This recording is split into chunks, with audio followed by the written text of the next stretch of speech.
Hi. Welcome to Gruber Power Hour. I'm Erica. And I am Wyatt. And it's my birthday. And it's Erica's birthday. Happy birthday, Erica. I'm not telling you my age. Guess it. Come on. Guess it. Let me see the comments. How old am I? Don't do that. Don't do that 14. badly to me. But we wanted to work today and uncover a pivotal role of the power solutions of today's technology-driven businesses, right? So we're talking about disaster recovery and business continuity in the critical power industry during critical times. So whether you're a business leader, an IT professional, or just curious about how the power disruption can, impact the operations, understanding the disaster recovery in a business is fundamental. Yeah. So if you don't understand it, we're diving deep. And this is a great time to be talking about it with what's going on Helene. with the hurricane. Yeah, it's scary stuff. Some of you may be experiencing that right now. We have an account manager who lives out in Florida, actually works remote, and she's been struggling a little bit. Hi, Rita. She's great. I love Rita. We love you. Don't drown. Please. We had also heard that it was like almost worse than Katrina, right? Really? Wasn't it a category 4, yeah? I really don't it was know category for sure. 4. I just know that the same effects during Katrina, a lot of the devastations. I saw videos of like hospitals having these authentic walls, or not authentic, excuse me, these fake walls to help stop the water. Oh, man. That was cool. That's pretty rad. I don't know. That's new infrastructure. I'm going to have to check it out. But hey, sorry. Oh, hello. Sorry Please. to interrupt. But you wanted to know what the category was. It was category 4. It was. Okay. Yeah, pretty bad. I Damn. believe Katrina was either a 3 or a 4 also. Yeah, somewhere in the similar So maybe vein. not worse, but at least within the same And that was rough. horrificness. I remember the clips of people on their roofs and stuff, like waiting for rescue. That was scary. And I saw a whole bunch of stuff about how Walmart and Amazon and all that, they had like 50 truckloads go out yesterday and today of water and food and all that stuff. So if you're in that area, find a local Walmart Keep yourself if you safe. can, and Priority stay one. safe for sure. Stay safe. You guys want to know what Katrina's was? Yes. I would love to. 3. Oh, Category 3. So it was worse. Oh my gosh. No. So a lot of people were downplaying it. That's what I thought. Because, I mean, I'm from Hawaii. We had hurricanes. There was a hurricane there called Hurricane Aniki. And Hurricane Aniki just devastated the island of Kauai and wiped out so much infrastructure. It was unbelievable. And I don't know how you guys survived this, but I was also, I was still in Hawaii when Katrina happened, and there were so many people that needed refuge and they needed help, and they came over and they were flown over by the state to Hawaii. So I really hope that, our government, our companies, everybody, especially in critical power, hey, guys, Everybody come should be on. getting together. We need to get together These and natural figure disasters something out. happen, and they're only going to be getting more and more frequent. Like, obviously, these things are slowing down. Get you some discounts on batteries for sure. Yeah. So that way we can just get it to you. I mean, whatever we can do. Right. More specifically, moving on, you were mentioning batteries. Yeah. Like we can critical power We're and going the into role that critical it power. plays during these sort of events, right? Yes. So So it's definition not of just about keeping the lights on, right? Right. It's about protecting like your business and livelihood of you and like your employees, your whole business.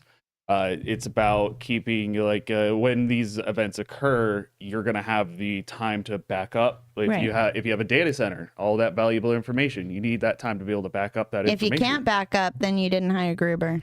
Boom. Just saying. Hospitals, you mentioned the ones that have been trying to hold it together with these makeshift walls. I think I've also seen there's been some really cool innovations with like sandbag technology where they have these ones that are like they're super light and they absorb water to become like a bigger solid. Super expands. Yeah, like super expands. It's crazy to watch, but like this is like the perfect time for that kind of thing, and it was made for disaster relief. And I have a think canoe. it's awesome. That's all I have. In the case of an emergency, I've only got a canoe and some food. That's why I live in Arizona. I know. Me too. We don't have natural I feel disasters very, here. very horrible for you people, but I still don't know why after hurricane, why you live in Florida.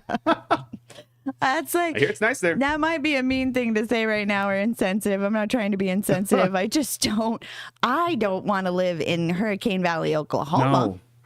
No. Because it scares me. I feel like Tornado Valley. Sorry. I'm such a privileged little Arizona baby because I grew up here and we don't like, other than the ungodly heat. Yeah. Which we are experiencing. If you guys go and look it up, triple digit weather in October. 108. Stupid.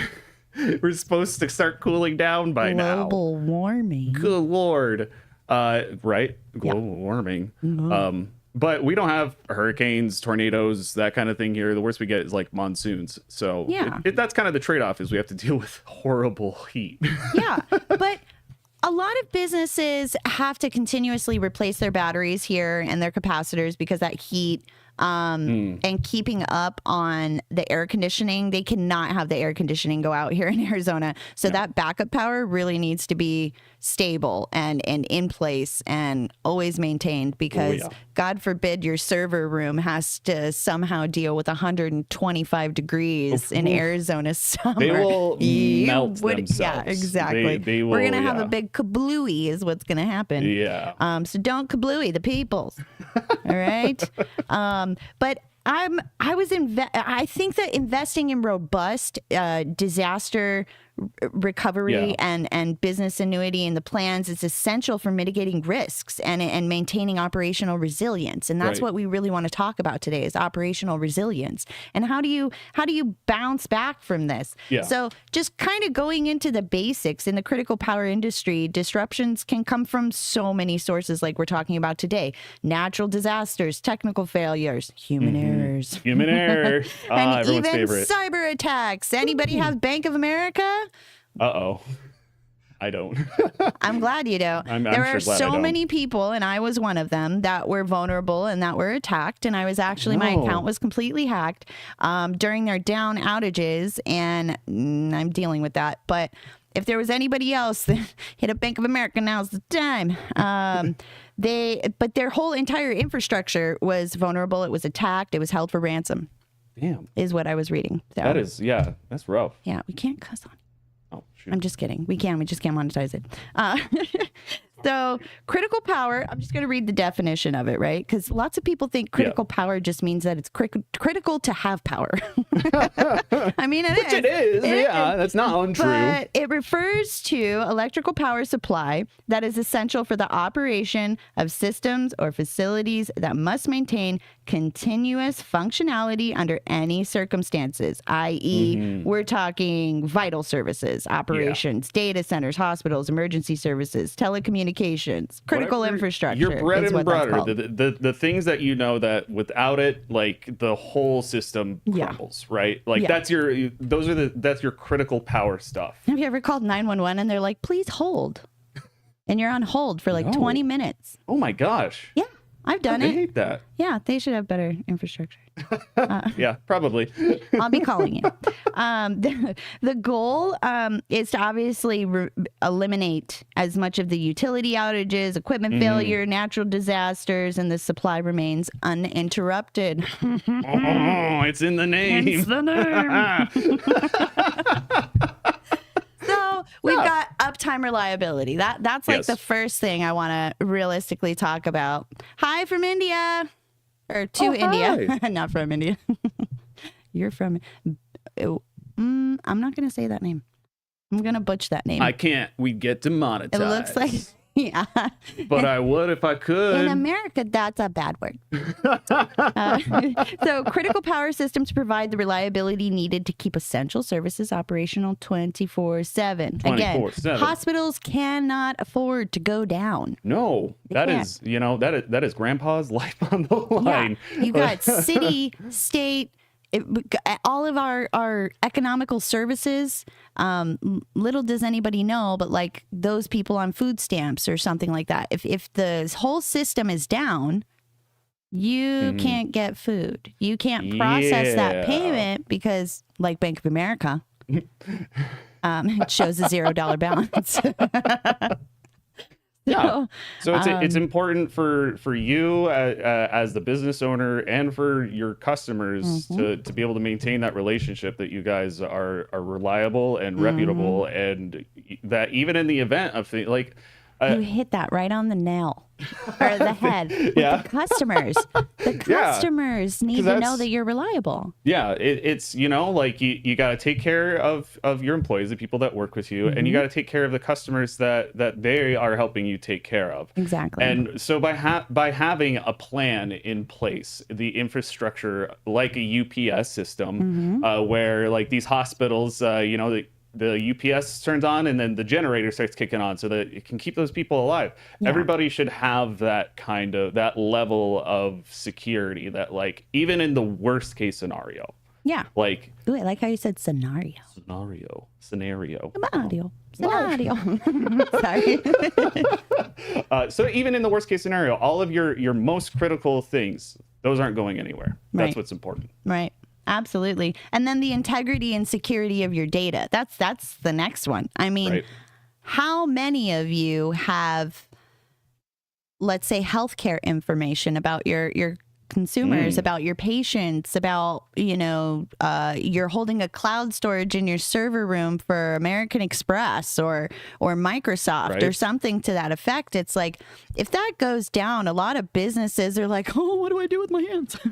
Weirdly not, this is only tangentially related, but even just recently I realized that I had a ton of like photos, like family photos, photos of my cats, a lot of photos of my cats, that were pretty much entirely on my like Google Photos account. And then I was like, if something happened and Google, like whatever server this is being hosted on, just went toast, all of this is just gone. My husband insists on an external hard drive. That's exactly what I did. I jumped in just recently. I was like, okay, I'm going back the last couple of years and I'm going to back up every single photo to make sure that I at least have it somewhere. Yeah. Like somewhere that's a physical hard drive that I have on my computer so that, that's never going to go away.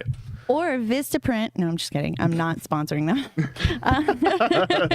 There's a lot of greetings from Iraq. Oh, greetings. Wow. Thank you so much. All over. That's wild. We are from one end of the world to the other and touching and reaching minds all over. That is amazing. That makes me happy. Oh, the beauty of the internet. Isn't it? Yeah, I love that connectivity. Imagine if the internet didn't have backup power. What would you do without Facebook? What would you do if your ISP doesn't have backup power? Then I don't know what we would do. We definitely wouldn't be remote monitoring, that's for sure. If we all didn't have what we needed in place. Yeah. Right. So let's get into operational continuity. I think we already kind of covered that. Just making sure that you're maintaining your business. I mean, the businesses that provide essential services must have the ability to operate without interruption. I don't think it's understated or overstated enough. It's just that is a hard and fast rules, right? Yeah, like the cost of failure is millions, if not billions of dollars. Well, and not even that. It's almost like you can't even quantify it when it comes to things like human lives that can be lost because of failure of infrastructure. That's where the billions part comes in. For that settlement. Like things that you can't even really put a price tag on. Today. I guess a little bit. Oopsie. Well, it is almost Halloween. Oh, that's so fun. Oh, we got to do a spooky episode. We should. My God. We should do it in full costume. What do you guys think? No doubt. Comment if you think we should be like, what kind of a duo we should be for Halloween. Should we be like Luigi and Mario or Harry Potter? Harry Potter. I want to be. Halloween's on a Thursday. That sucks. I want to be the hat. I want to be the Harry Potter. Harry Potter. That's a very weird choice. I know. I just like the hat. He's so rude. It's great. He's a jerk. But he's such a matter of. He's just confident. He's confident you are not Gryffindor. Okay. I don't know how you would do the costume, which is why I want to see you do it. I don't know how I would do it either, so we'll figure it out. Got a lot of boxes at my house. Maybe I can cut it into a hat. I like making my costumes. I don't like buying them. I think buying them is so cheating. Although I do love going to Spirit Halloween and seeing the animatronics. My 7-year-old is obsessed with it. I'm like jump scared, and he's like, I love Spirit Halloween so much. I like going thrift shopping for Halloween costume. But yes, we're going off topic. Way off topic. Sorry, guys. So customer trust and reputation, and then, increasing the resilience against disruptions. So with climate change and the increasing, as you guys have all seen, and you see behind me more of a hurricane here, we've got natural disasters. Organizations must have robust critical power systems in place. These systems improve your resilience against power outages and interruptions, and they help maintain essential functions during crises. Imagine right now those hospitals not having that infrastructure in place. Right? Yeah.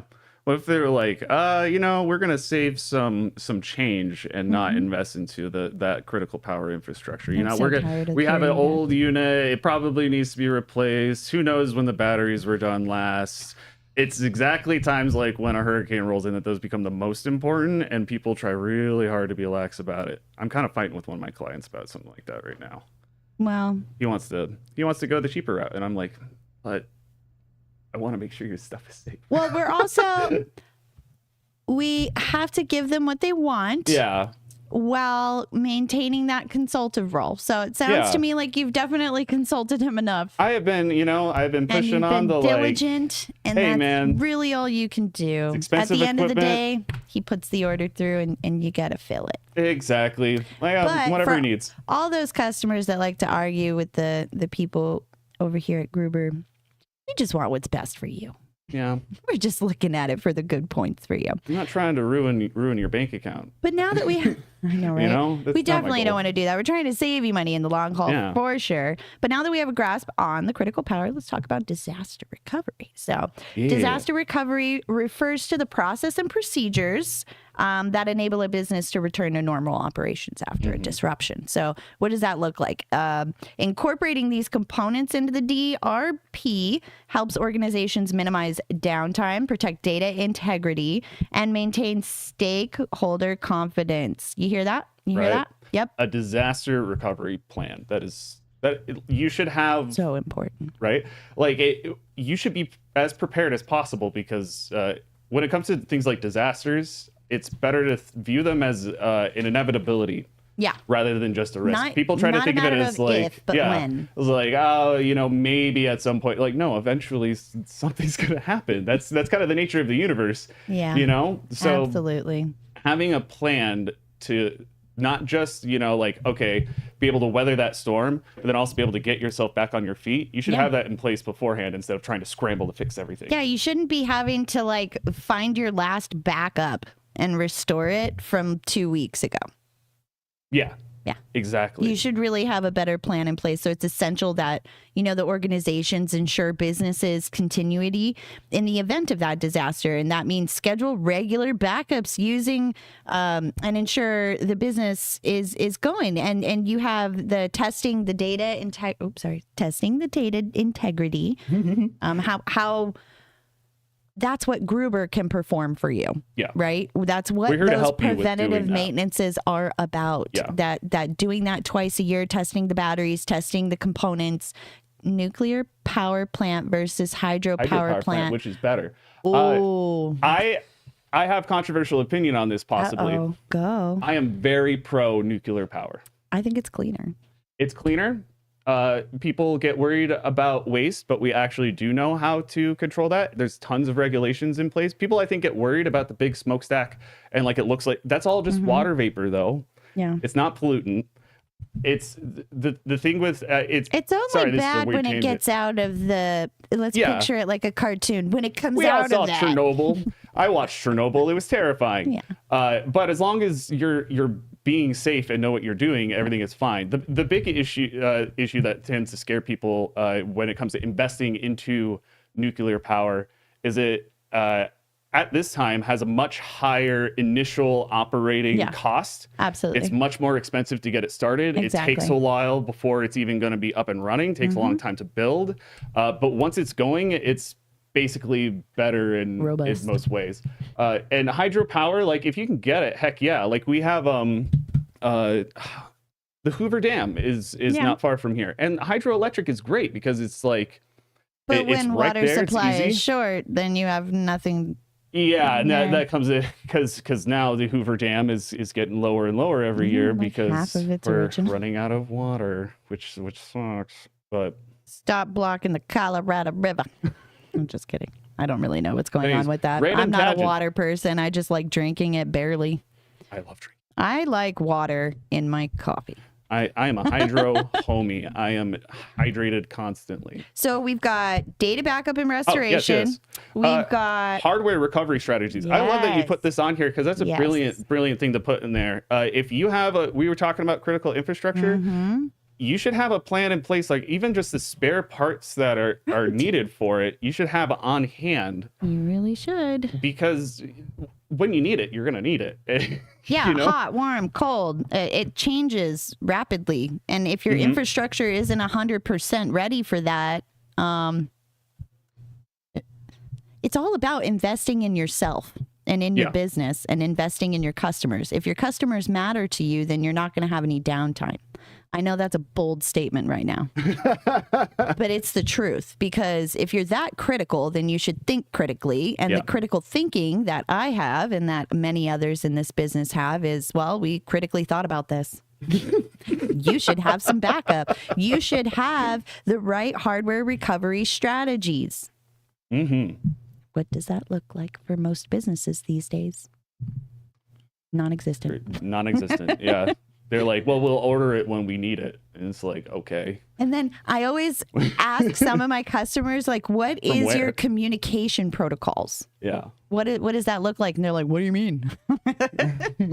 I laugh so hard. I'm like, well, what's the protocol when you're in a crisis? What's the plan? Something's going wrong? Like, how are you communicating with your employees? How are you communicating with your customers? Are you really just like basically doing it on the fly? That's the worst way to do it. And everyone can tell when a company does it. Like when they totally didn't see it coming, and there's like a press release that comes out and it feels like it was like lawyered up and spit out to try and minimize the damage. Be prudent enough. Yeah, it feels like a more PR thing, but you should have like a plan in place for if you aren't available to everybody, I don't think many companies have even disclosed their plans, but it's like clear communication on a plan to inform your employees, your stakeholders, your customers about recovery efforts, like using multiple channels. You've got text, social media. You got to stay in contact. I don't think we should have message discrimination here. Oh, sorry. That was a little low fun. Now this piece to me, this part makes me happy. Talk about the technology of China UPS products. Do you have thoughts about China's UPS products? Well, I like American made. But if I can get American made, I will. Simply just because we're here and we're trying to feed our economy. Ordering domestically when we can. You also get. But I mean, Schneider, APC, Liebherr, they all buy components and then assemble them in America. If I'm accurate on that. We have a global market. Yeah. So inevitably, like even a lot of the stuff that we have that's like American assembled probably has bits and pieces from all over the world. I'm sure almost every single electronic in America at some point or another touched China's components. Yeah, which is why like when it comes to the idea of getting components or UPS equipment from China, it's not something I would discredit offhand. No, I don't think so. It's like I think some people might like thinking that it's going to be like worse or cheaper made, but it's more like, well, they're trying to compete in this market. So they may actually be trying pretty hard. I'm touching China's product right here with my phone. True, right? I mean, the microchips, Taiwanese. I mean, I don't think anything of it because it's in my everyday life. So I think, trying not to be political about it, but I just think to each their own. I'll say to each their own. You want to make sure that whatever components that you're getting are proper for your device and that they're going to adequately work. And as long as you get the job done, if it ain't broke, don't fix it. And like anything that we get in here, like we put through its proper paces and testing. I will ever send something out to a customer if I'm not at least like confident. If I order something secondhand, especially, like I'm having it sent back here to the warehouse. Yeah, we're testing to be first. Tested to be sent out. Yeah, that's liability, and I don't want our name slandered. Unless it's being OEM manufactured, like that's what's happening. Right. Yeah. So like the vendors, like us. So these partnerships that we have, it only enhances your business. Yeah. It only enhances your uptime. It only enhances. We're an added value service. I'll say that again. Added value service. Yeah. So we are helping you restore if you need it, or have never gotten to that point if we can help it. Ultimately, the technology, it's enhancing your resilience. Yeah.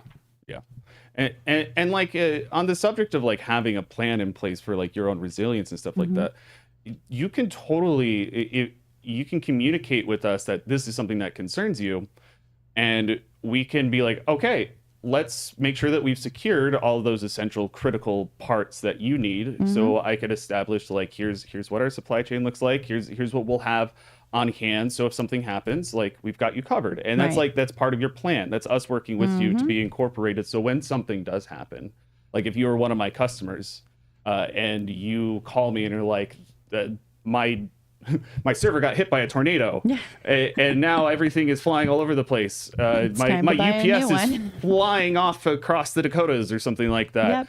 I'm already like, okay, I know what you need already because we've discussed what to do when this situation comes up. We already know your electrical. Oh, thank you. Oh, my husband. How cute. He said happy birthday on YouTube. Thank you, Mike. Oh my gosh, I know. Thanks for throwing me off. He said he was going to troll. He did it. And he did it in like the least trolly way possible. Good job. He was going to say something else in the comments to see if there was. He was like, well, Jesse put it up there. I was like, no. But like, just because I remembered, I'll get back on subject. Yes, the resilience. The resilience, like even when those kinds of things occur, which they will, before we're even talking about billing, like or settling that kind of thing, I'll already have the things set in motion in that kind of an emergency to make sure that we're getting you up and running no matter what, and we'll figure out everything else later. You know what I mean? Absolutely. Yeah. Absolutely. That's what's important. That's what's number one, is making sure that we are minimizing your downtime. Yeah, it's a power management solution. The reason that it's a solution is because that's what it's doing. It's solving your issues. So uninterruptible power supply systems and generators are just crucial for ensuring continuous power availability and then protecting sensitive data, sensitive equipment against outages, fluctuations. You don't need that, because especially if you have like radiology departments or oncology departments or anything to that effect, a little dip in the power can throw off the calibration, and then you have to pay a tech thousands of dollars to come out and recalibrate it. It's a waste of money to have to go backwards in the resilience process. It really is. Like, just enhance it, leverage it up front, utilize companies like Gruber Power Services, and then you have the operational reliability. You minimize downtime, you safeguard data integrity, if you're ultimately supporting business and resilience in the face of an electrical disturbance. Being on contract with us and like having these plans in place makes it so that when these things happen, even though they are scary, like they are, and it will be when it happens. Yeah, everyone's scrambling. You'll at least know that like we got your back. Yeah. That we have a plan that we're working towards, like getting you back up and running, and that we want to be there with you along the way to recovery, to getting back to normal. Agreed. I mean, again, it's not stated enough. Some of these topics I talk about, we drag it out a little bit, but because it's so important that you understand the essential function of the uninterruptible power supply and what Gruber Power Services can do for you, because in the end, we are not going to just magically fall in your lap. You have to somehow or another reach out and let us know what you think you need, and have our guys come out, check it out, and make it better. And if it's a price thing, if it's a price conscientious thing, or you're needing to be a little frugal, I will work with you on it, man. We have that solution too. I will work with you. We have refurbished. Like my goal is like I'm working with somebody right now who's trying to get a refurbished unit, and like they're a little tight, and I'm even thinking right now, I'm like, I'm gonna hit him back and like cut his costs so I could see about getting him on a maintenance contract, because I know that this is a startup for him, and that's very important that he gets this. Yeah. And that not only that he has the UPS just to have that minimum, but to have it maintained to make sure that there's longevity there. Yeah. And we're willing to cut the costs at points, if you wanted to have like a budgetary thing, we're putting that out there too. We're not here to nickel and dime you. No. Or we wouldn't offer free 24-hour tech support. I mean, we're literally paying somebody all day long to sit around and wait for you to call. So just do it. Wait, that was Nike. It sounds silly of me as somebody who's technically in like a sales role, but I really am not, and this is honest, not that money motivated, as weird as that sounds. Like I'm more in I view myself as being in the business of helping people out. Right. We're not here for the commission check all the time. Yes. I just wanted to say that because it was funny. No, we really do care about our customers. No. And at the end of the day, if our customers want us to do anything and go above and beyond, that's what we're already doing out the gate. We're already going above and beyond from the beginning. That's how we have been trained in this company to see things, is we see it from a very consultative view. We're black and white to a degree. We can get creative, but there's only so much creativity in the electrical aspect of it that we can get. But we have all of the right relationships. So keep yourself safe, keep yourself resilient, and keep yourself relevant to your customers and to your stakeholders, and keep that confidence of your stakeholders involved. That to me is a pretty good one. Now I want to read this real quick. Industry workman company versus public limited company worker, which is better. I saw that come in, and this is from Mishra, who you commented earlier, and I think you said that you were from was it Iraq? I think so. India. Okay, from India. I'm wondering if, because those don't sound familiar to me. I'm wondering if that is more of a regional, because those don't sound like something that I've run into. Because I'm wondering if they mean like contract work sounds versus like an LLC. No, public limited company. That's an American thing. You're right. It's an LLC. Yeah, it would be LLC like an LLC. versus a PLC. Yeah. So I feel like it would be like a small business over it. Which is better? Small business or a massive company. Right. It just depends on the product. It does depend on the situation. If I those can larger personally, I prefer going with the smaller guys. That's just me. Yeah. If I can, and I think that they're gonna do a good job, just because I like helping other smaller businesses. Technically, we're a small business. Exactly. Like I like working in those sort of bounds. But there is gonna be the situations where the big guy is just gonna be the better. I don't like being a number to a company. I like being a name. From a consumer standpoint, what's better? LLC. But from a buy power perspective, from a business owner's perspective, I would say a larger corporation, because their buy power is greater. They're buying more, so you're able to get it at a more effective rate, which we're also doing as a small business. So it's kind of interesting. We have large buy power because of our relationships, but we're a small business as far as how many employees and stuff that we have. We're just selective. We're choosy. Yeah, they don't just hire anyone. You can't just pluck them off the street these days. No. Well, that's about it for us, guys. We've ran over. I'm Erica. And I'm Wyatt. Join us next time on Gruber Power Hour. Have a great weekend. Aloha. Enjoy it.